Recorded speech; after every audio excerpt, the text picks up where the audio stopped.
"Sir, I don't want toys.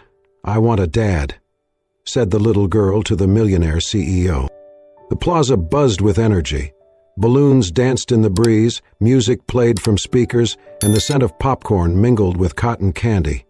Children dashed between colorful booths, trying games, winning prizes, and laughing as mascots waved from corners. It was the launch of Brain Bounce, Caleb Turner's newest educational app that promised fun and learning combined. Branded tents lined the plaza, filled with demo tablets, toys, and cheerful staff in matching shirts. An MC hyped the crowd. "Welcome to the future of learning." Melissa stood at the edge, clutching the hand of her 6-year-old daughter, Mia. Her pale blue jacket looked worn, zipped high despite the warm air. Mia's dress was a little short, her sneakers well used. They had just been passing by when they saw the crowd, and a sign, "Free games and prizes." "Can we look, Mama?" Mia asked, eyes wide. Melissa hesitated. These events weren't usually meant for people like them. But she noticed volunteers handing out sandwiches and juice, and nodded. "Just for a bit." Inside, a staff member knelt beside Mia and smiled. "Want to try a game?" With her mother's quiet encouragement, Mia sat at a tablet. Her fingers flew over the screen. Puzzles, shapes, numbers. She solved them all with ease. Then the tablet lit up. Top score achieved. Cheers erupted. The MC declared, "We have a champion!" And Caleb Turner, CEO himself, stepped forward.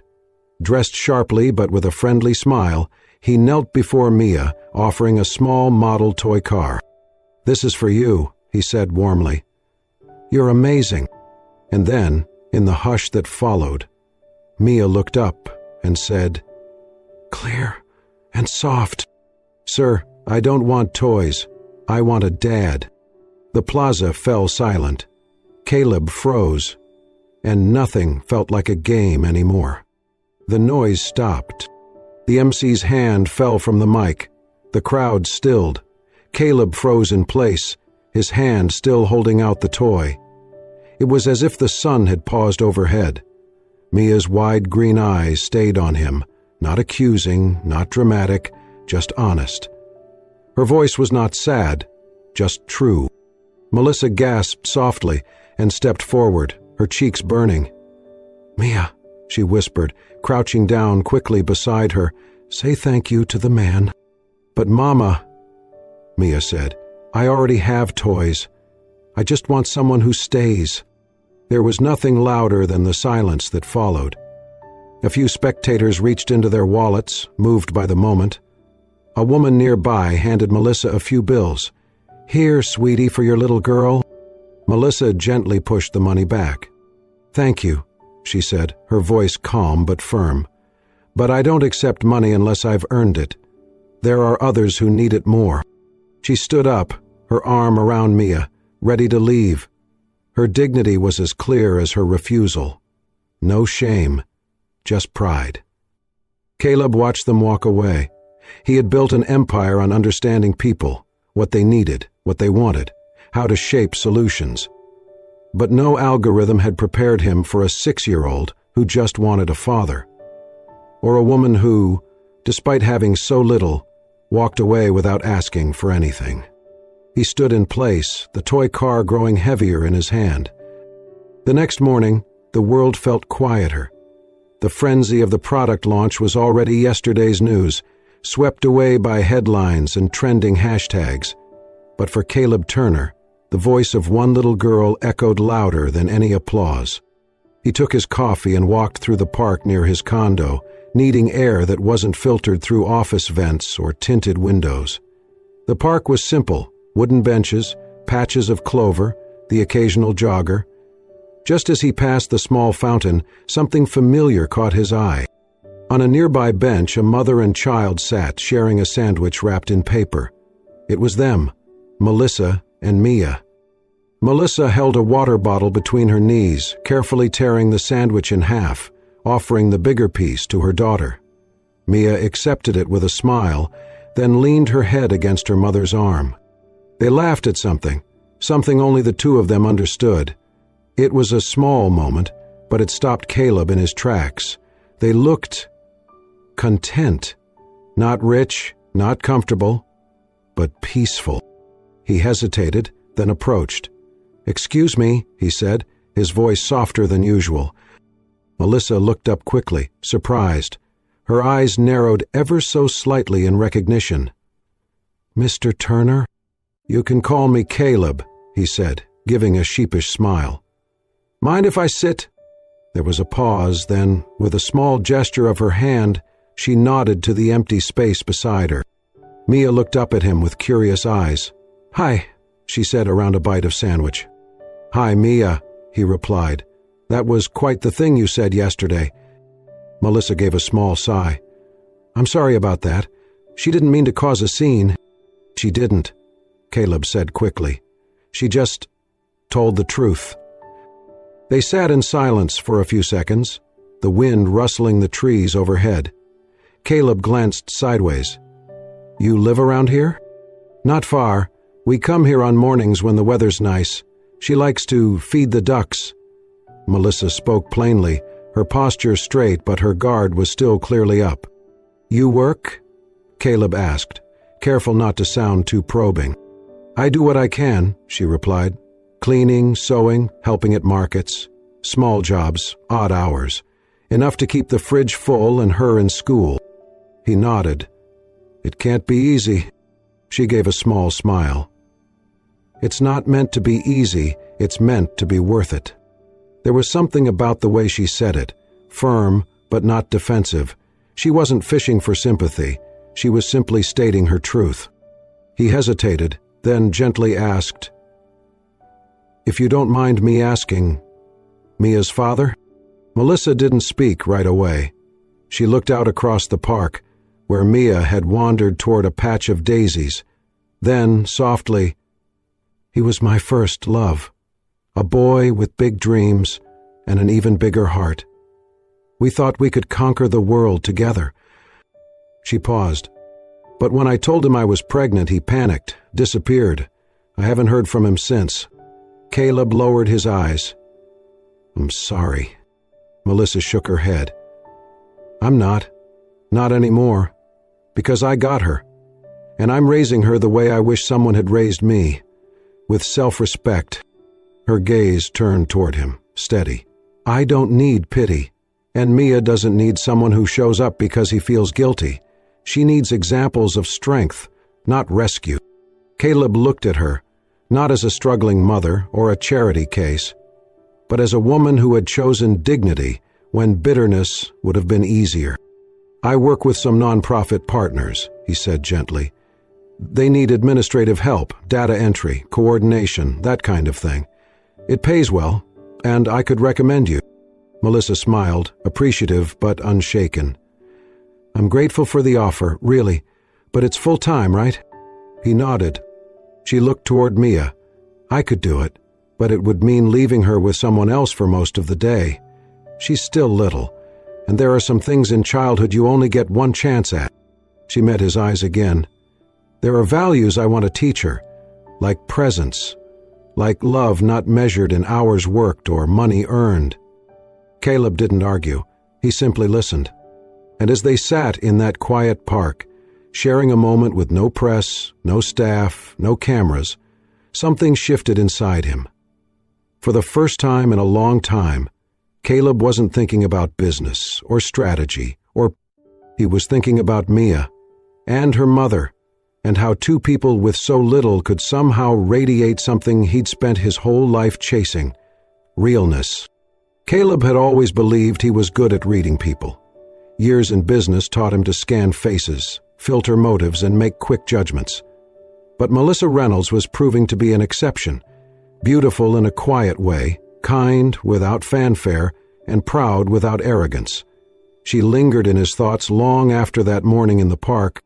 He found himself returning to the same park more often, sometimes under the guise of a morning jog, other times just to clear his mind.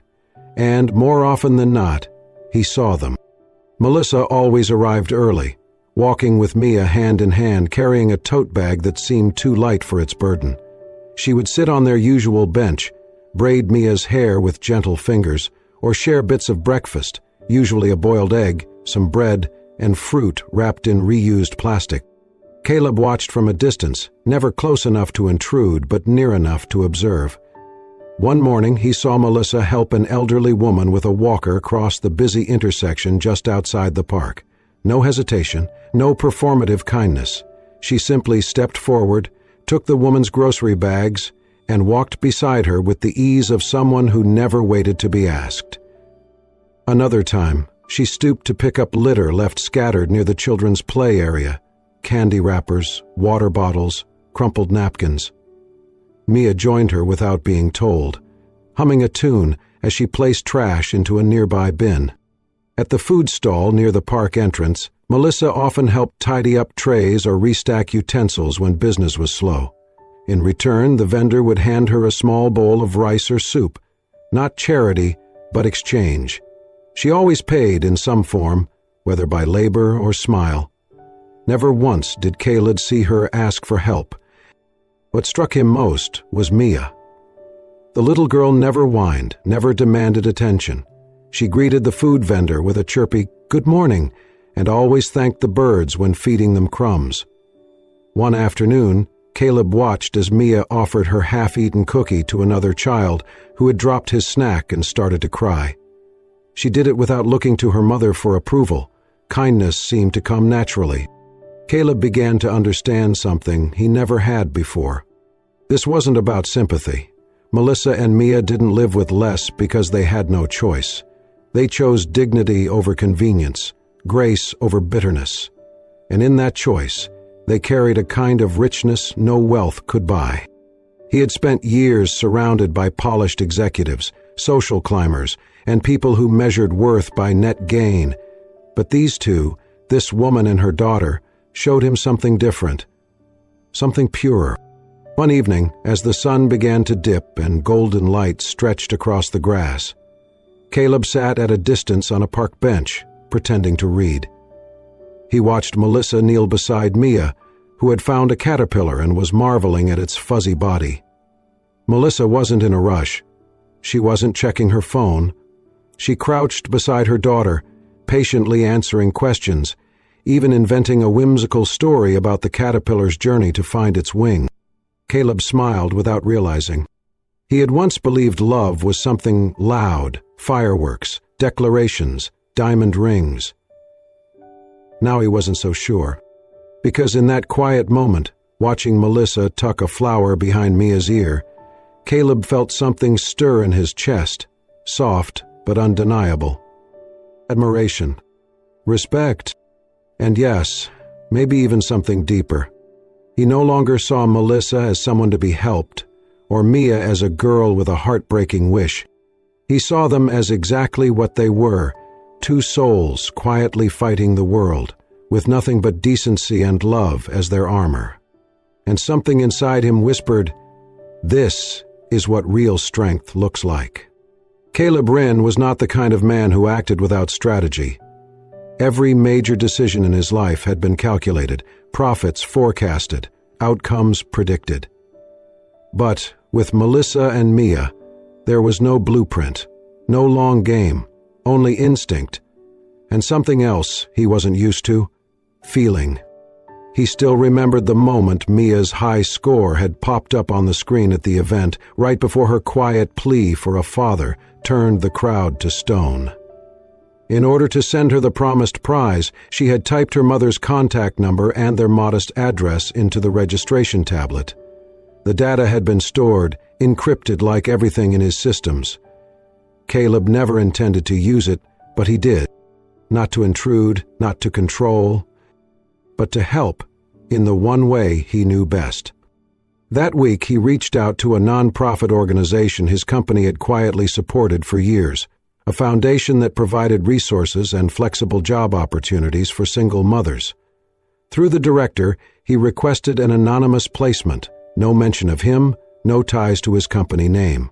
He described Melissa's skill set as he imagined it: articulate, organized, intelligent, empathetic, the kind of person who would thrive in a role that allowed her to work remotely while caring for her daughter.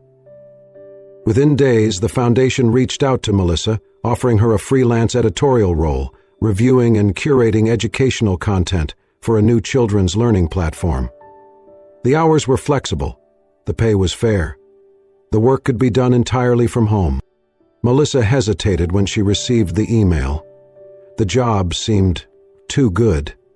The tone professional, the offer respectful, but something about it made her wary. Still, it wasn't a handout.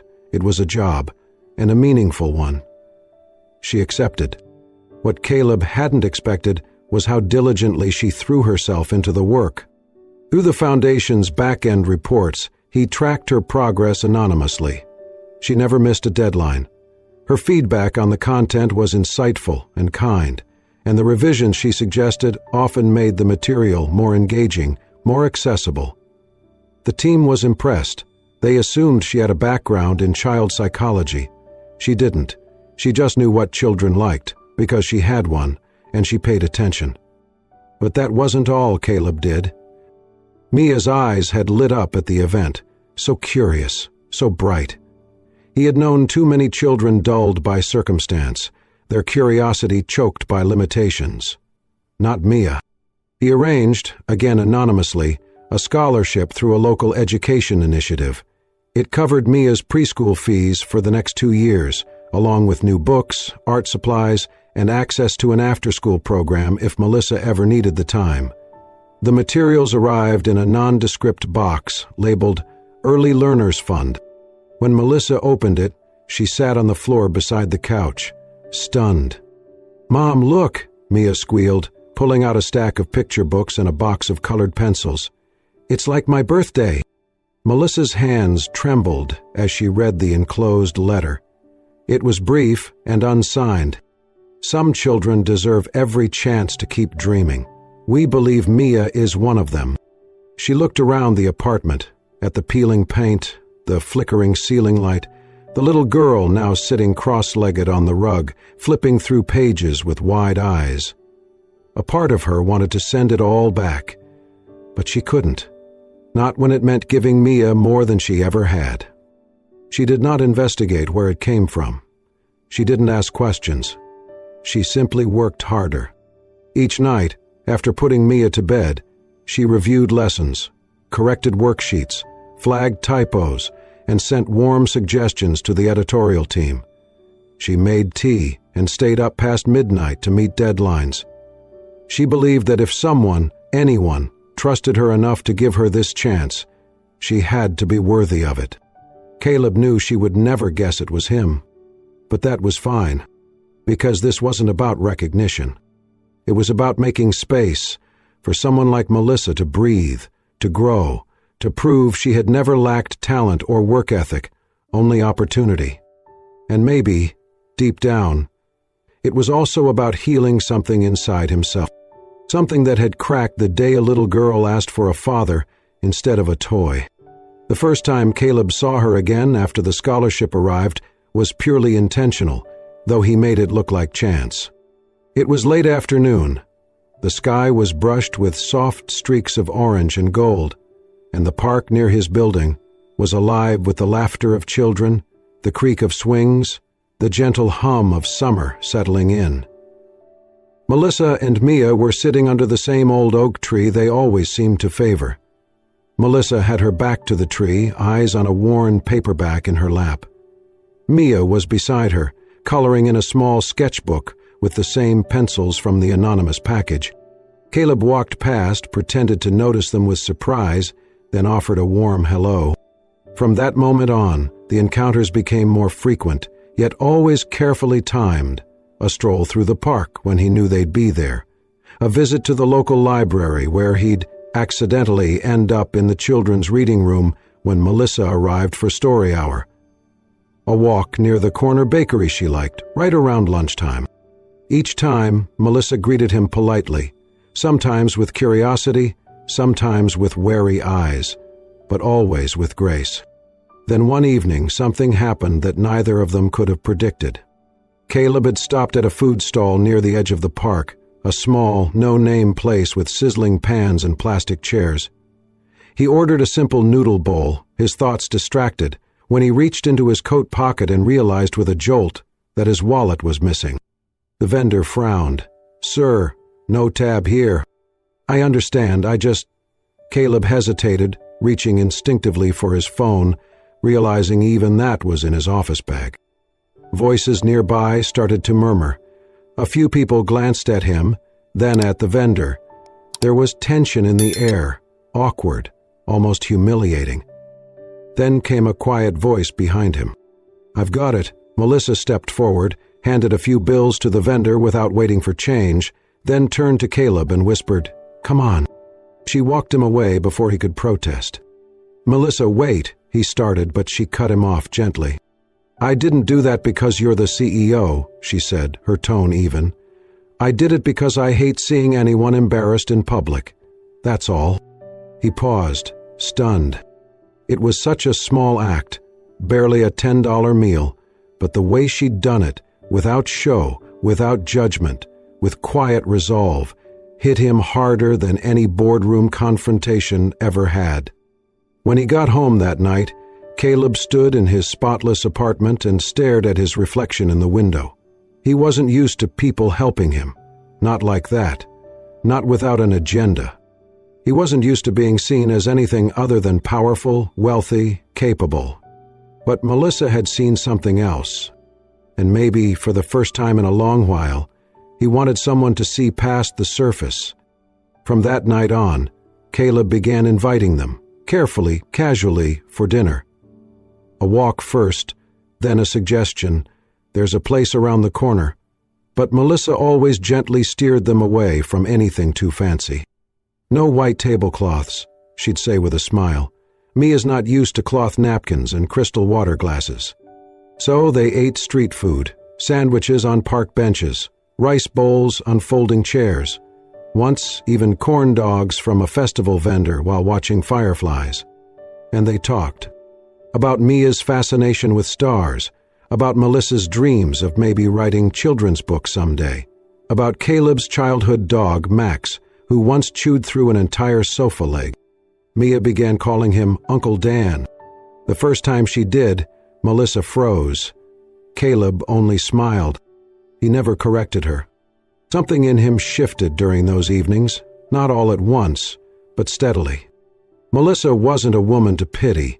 She was a woman who had fought for her dignity, who gave her daughter laughter on a tight budget, who taught empathy not by preaching but by doing. She was the reason he looked forward to every coincidental meeting, not because she needed him, but because she made him feel human again.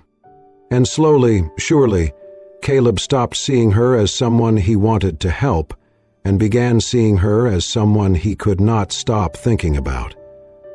It was a warm Saturday morning, the kind when the streets of the old neighborhood came alive with sidewalk vendors and children's laughter. Melissa and Mia were sitting on their usual bench near the bakery, sharing a small cup of fruit salad and watching pigeons fight over breadcrumbs. That was when a sleek black car pulled up to the curb. The door opened, and out stepped a woman dressed in cream cashmere and pearls, her heels clicking sharply against the pavement. Her hair was perfectly styled, her face taut with disdain. Melissa looked up, confused, until the woman stopped directly in front of her and spoke. "You're Melissa, aren't you?" she asked coldly. Melissa stood, her body tensing. "Yes, can I help you? I'm Caleb's mother." The name hit like a stone, but Melissa said nothing. She only placed a gentle hand on Mia's shoulder. "I don't know what game you think you're playing," the woman continued, her voice low but cutting.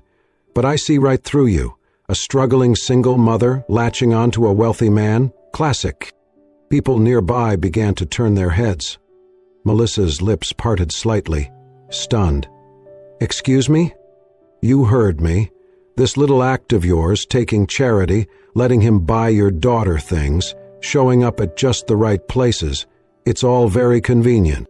Mia looked up, eyes wide, confused.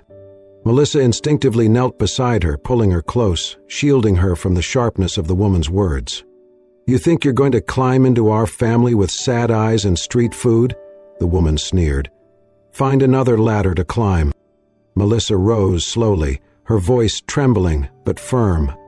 I don't know what you think you know about me, she said, but I've never taken a cent from your son out of pity, and I never asked him for anything. Oh, please, the woman scoffed. You didn't have to. Melissa took Mia's hand. Come on, sweetheart, we're leaving. They turned to walk away, but after a few steps, Melissa stopped.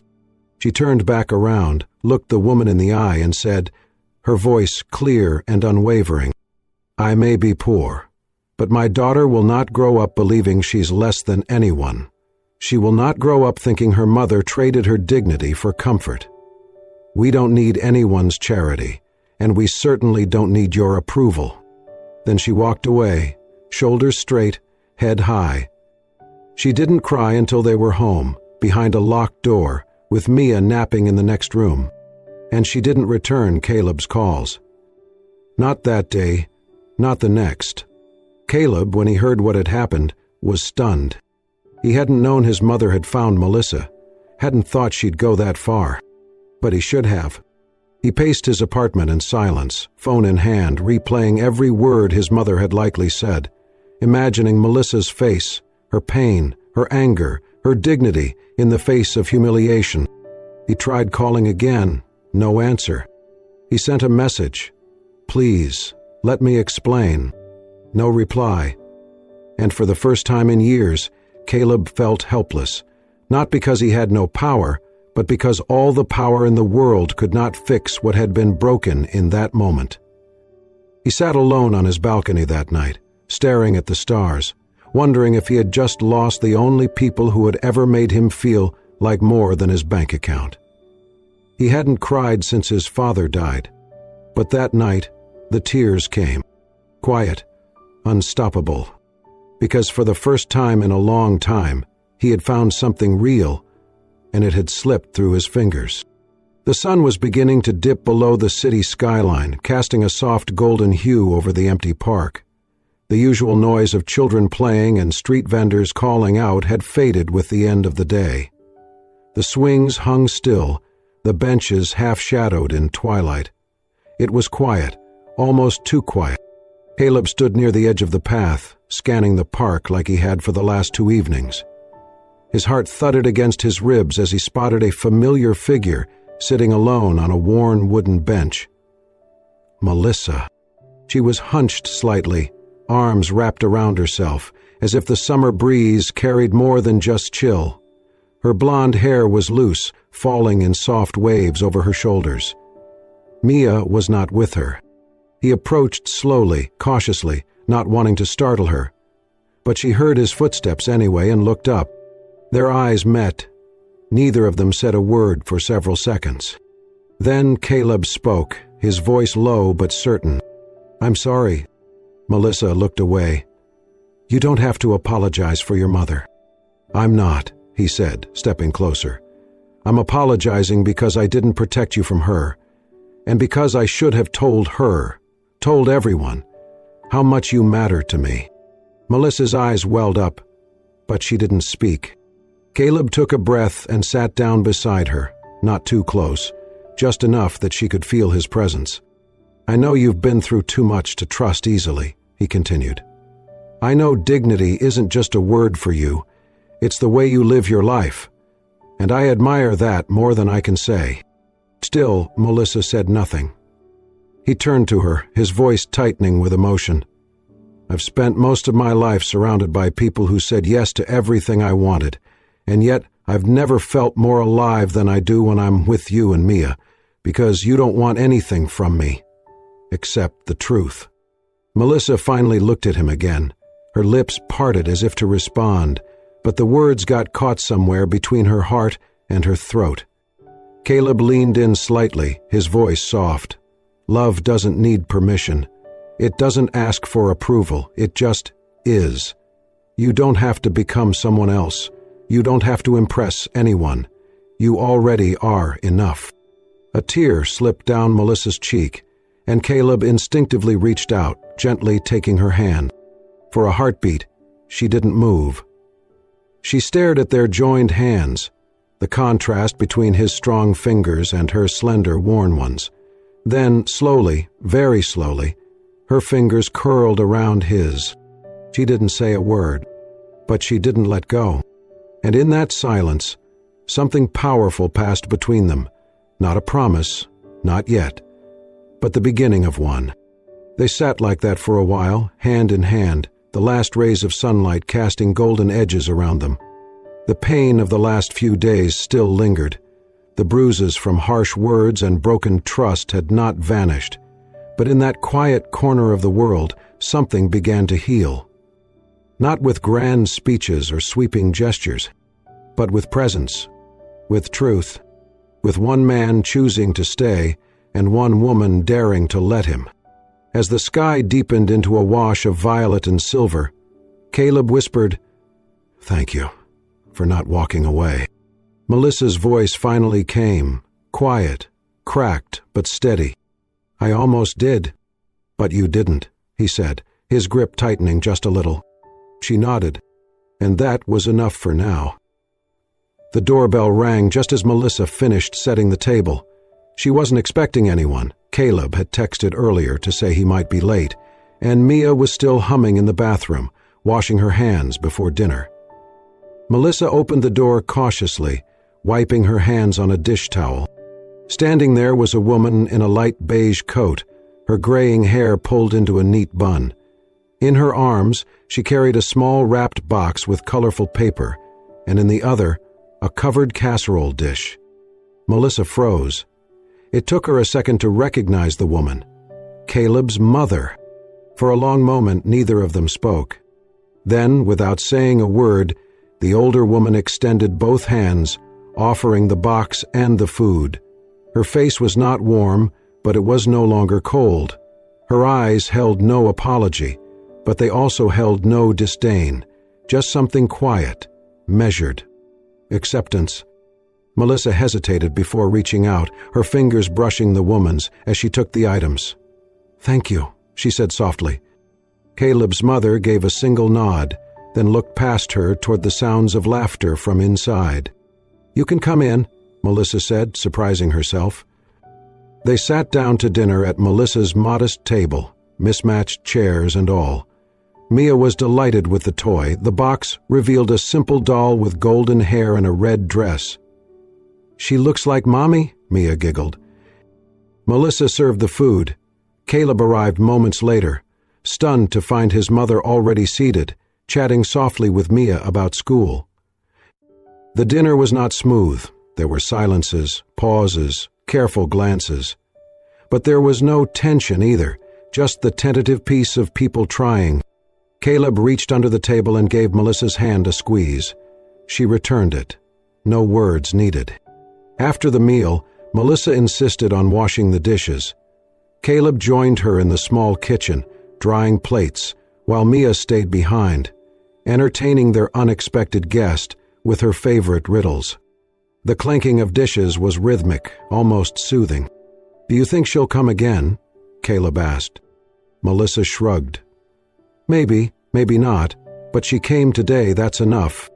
He nodded, setting a plate in the rack. Just as they were finishing, Mia tiptoed in, tugging Caleb by the hand. "Who can I ask something?" she whispered. "Of course, Munchkin," Caleb said, bending down to her level. Mia leaned close, cupped her hand around his ear, as if guarding a sacred secret. "Now, can you be my dad?" Caleb's heart stopped. He looked up at Melissa, whose eyes shimmered with unshed tears. She gave the faintest nod. He turned back to Mia and kissed her forehead gently. "Daddy is always here, Princess." Mia beamed, wrapping her little arms around his neck. Later that evening, the three of them took a slow walk through the park nearby. The sky was streaked with orange and gold, the trees casting long shadows across the path. Melissa held Mia's left hand, Caleb her right. They didn't talk much. They just walked, the world around them quiet and soft. No photographers, no headlines. Just a man, a woman, and a child. Finally, a family. They paused near the playground, where Mia ran off to chase butterflies and sunlight. Caleb turned to Melissa. "Are you happy?" She smiled, watching their daughter. "I'm peaceful. That's more than I've had in a long time." He wrapped an arm around her shoulders, pulling her close. And together they stood there, in the golden hour of something new, not flashy or grand, but real. Oh, enough. If this story touched your heart, just like little Mia's words once stopped a crowd in its tracks, imagine how many lives can change when we choose kindness, empathy, and quiet strength. Caleb didn't set out to find a family that day, but love has a way of finding us when we least expect it. If you believe in the power of everyday moments, in the beauty of second chances, and in stories that warm your soul, make sure to subscribe. We bring you true-to-life tales of hope, healing, and humanity that remind us all what really matters. Thank you for watching. Stay kind, stay hopeful, and we'll see you in the next story.